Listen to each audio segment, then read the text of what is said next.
Hey, Kaimon. Thanks for joining us today. We will begin with CL Brown. Go ahead. Hey, Kaimon, when we talked to Coach Bateman yesterday, I was asking him about kind of forming specialists, especially in the defensive line with the rotation. How do you feel like you're kind of falling into a role, and like would you consider yourself to be one of those specialists, that you have a defined role when you come in a package? As of right now, man, I'm shifting all over the place. We got different packages for different things. So honestly, my role can range from being at a 3 technique in our pass rushing to being a 9 technique in our dime personnel. Honestly, right now, I don't really have a set place of where I'm at right now. Like I said, I can play from in to rush to 3 technique. It can range from a lot of different scenarios, but right now I'm just getting in where I fit in right now. And if they got a certain package for me and they call my name out, then I'll be ready to go in it. Yeah, how much fun is that, kind of getting to roam a little bit in different positions and give the offenses a different look of where you're coming from? Honestly, it just makes me more versatile. I feel like as I grow older and as I get more mature as a football player, and if the Lord allows me going professional, it's just going to make me more valuable as a football player. It's not just showing me as me playing as an edge rusher, but can also show that I have the capabilities and the strength and the mindset to play inside as well as drop back into coverage.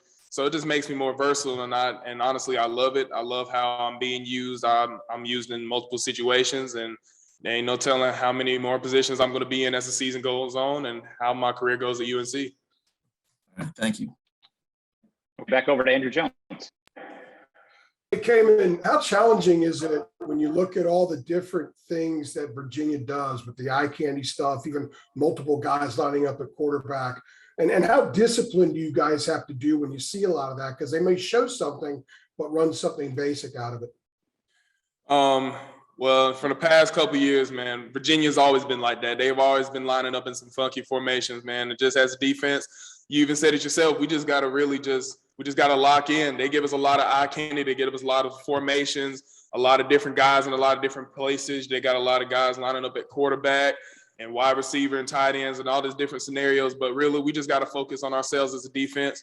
We got a playbook. They got a playbook, and we just got to abide by what we're given. So just right now, as many different looks they're going to give us this week and as many different looks as they've given other different teams, we're just doing it like every other team would if they were facing a funky formation type team. We're watching film, we're getting game plans, we're structured for each scenario, and we're just going to get after it this weekend. Communication is always highly important on the defensive end of the football. Does it even go up a notch this week because of those different looks that they throw at you?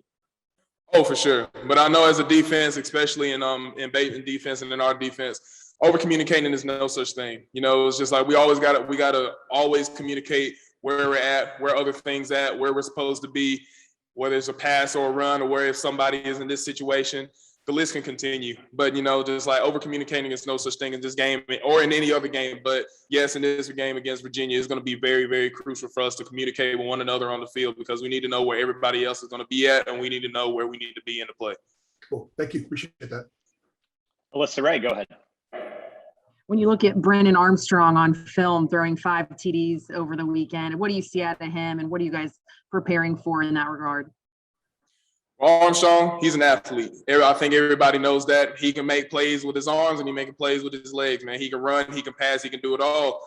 And just for us as a defense, we just got to get him contained. We got to get him under pressure. We got to make him not throw the throws that he's been making against the past 2 teams that he's won against. We gotta really apply pressure up front as a defense, because Coach Brown always harks on a pass rush, causing pressure in the backfield. And so that's one of the crucial things that we're going to have to do this weekend, is just cause pressure to Armstrong to force him to make some crazy throws so we can get turnovers. And also, if he wants to try to use his legs to make some plays, then we got to flow as a unit, all 11 has to the ball, and just stop him where he wants to run. All right, Kaimon. Thanks, man. Appreciate it. Yes, sir. Thank y'all for having me.